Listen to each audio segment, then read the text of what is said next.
మరి ఈరోజు ఈ తాడేపల్లిగూడెంకి అతి సమీపంలో ఉన్న అగ్రహారం అంటే ఇందిరమ్మ నగర్ ఇందిరమ్మ కాలనీ అంటున్నారు దీన్ని, అపార్ట్మెంట్ల దగ్గర నేను మాట్లాడుకుంటున్నాను సాధ్యత కాలనీలో ఎలా సిపిఐ బృందం పరిశీలన చేస్తుంది. ఇక్కడికి వచ్చేటప్పటికి డ్రైన్లు లేవు, కరెంటు కూడా సరిగ్గా రాదు, వాటర్ రాదు, ఇక్కడ వాలంటీర్లు లేరు, తర్వాత ఏమో రోడ్లు లేవు, రేషన్ ఇచ్చా కూడా వీళ్ళు ఎక్కడికి వెళ్ళి తెచ్చుకోవాలి, ఓట్లు కూడా వీళ్ళకి ఎక్కడ ఉన్నాయో తెలియదు.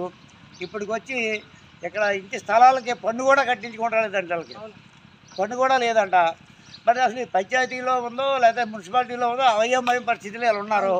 వీళ్ళు ఎంతమంది నాయకులు కలిసినా ఎన్ని ప్రభుత్వాలు మారినా వీళ్ళ బతుకులు అలాగే ఉన్నాయి. కాబట్టి ఇప్పుడు కమ్యూనిస్ట్ పార్టీ వీళ్ళని గుర్తించి ఇవాళ ఈ కాలనీకి వచ్చి ఇవన్నీ కూడా పరిశీలన చేశాం మేము. ఇలా ఆవేదన చూస్తుంటే బాగా ఎంత కడుపు తగిలిపోతుంది. దీన్ని ఏ ప్రభుత్వం తక్షణమే పరిష్కరించాలని చెప్పేసి పరిష్కరించిన పక్షంలో రేపొద్దున ఎంఆర్ఓ ఆఫీస్ కాడ రిలే నిరాహార దీక్షలో స్టార్ట్ చేస్తామని చెప్పేసి సమస్య పరిష్కారం అయ్యే వరకు కూడా భారత కమ్యూనిస్ట్ పార్టీగా మేము చెప్తా ఉన్నాం. అయితే ఇలా కమిషనర్ని కలిశారంట, ఎంఆర్ఓని కలిశారంట, తర్వాత పంచాయతీని కలిశారంట. అయితే మీరు ఎక్కడున్నారో మాకే తెలీదు. ఎమ్మెల్యే గారి మినిస్టర్ గారి దగ్గరికి వెళ్ళి అడిగితే డిప్యూటీ సీఎం గారి దగ్గరికి వెళ్ళి అసలు ఇందిరమ్మ కాలనీ ఎక్కడుందని అడిగాడండి ఆయన. మరి ఆయన ఆనాడు కాంగ్రెస్ పార్టీలో ఉన్నాడు, వైఎస్ రాజశేఖర రెడ్డి కూడా తిరిగాడు. వైఎస్ రాజశేఖర రెడ్డి ఏమో ఇచ్చిందే ఈ ఇందిరమ్మ కాలనీ. మరి ఈ రానున్న డిప్యూటీ సీఎం గారికి ఈ కాలనీ ఎక్కడుందో తెలకపోవడం ఏంటో మాకు అర్థం కావడం లేదు. అంతకుముందు నాయకులు ఉన్నారు, వీళ్ళు ఎంతమంది నాయకులను కలిసినా ఎన్ని ప్రభుత్వాలు మారినా ఎంతమంది అధికారులు కలిసినా కూడా ఈ ఇందిరమ్మ కాలనీ అనేది ఎక్కడుందో మాకు ఎవరికి తెలియదు.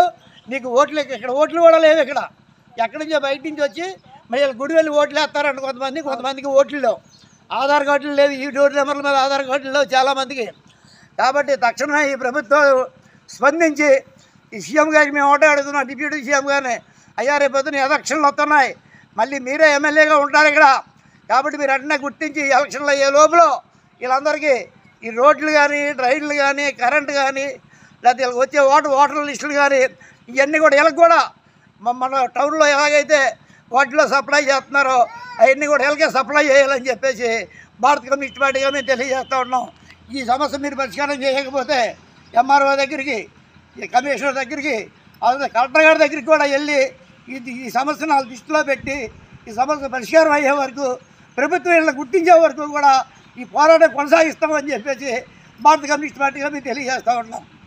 నా పేరు తులసి అండి, ఉప్పులూరు తులసి. మాది ఓ బ్లాక్ 9వ నెంబర్. మా దీంట్లో ఇందిరమ్మ కాలనీలో మాకు వారంటీ లేరండి. వాటర్ లోనకు రాదు, మంచినీళ్ళు వాటర్ అండి, ట్యాంకు బియ్యం వ్యాన్ రాదండి. మాకు డ్రైనేజీల ప్రాబ్లం అండి. వర్షం వచ్చిందంటే మేము ఇళ్ళలో ఉండక్కలేదు, ఇళ్ళలోకి వచ్చేద్దాం. పాములు జర్లు లైట్లు లేవు.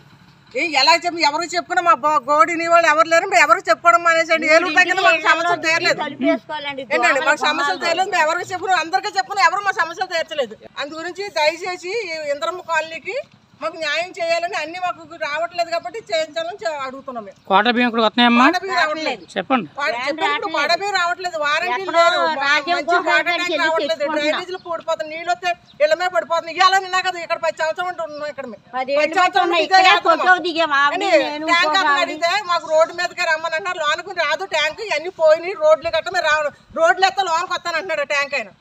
అందు గురించి రోడ్లు వేస్తాం కదా, మా అతను రేషన్ అతను కూడా లోనకు రానంటున్నాడు. రోడ్డు లేదు, మాకు యాతన అయిపోతుంది. మీరు వెళ్ళి మున్సిపాలిటీలో చెప్పుకోండి, అది కొట్టిసేసిన గారు చెప్పుకోండి అన్నారు. అందు గురించి మేము ఎవరో చెప్పుకున్నాం, అందరికీ చెప్పుకున్నాం, మాకు ఎవరు ఏమీ చేయలేదు. ఇప్పుడు చేస్తారని అడిగి మేము వీరు చెప్పుకుంటున్నాం.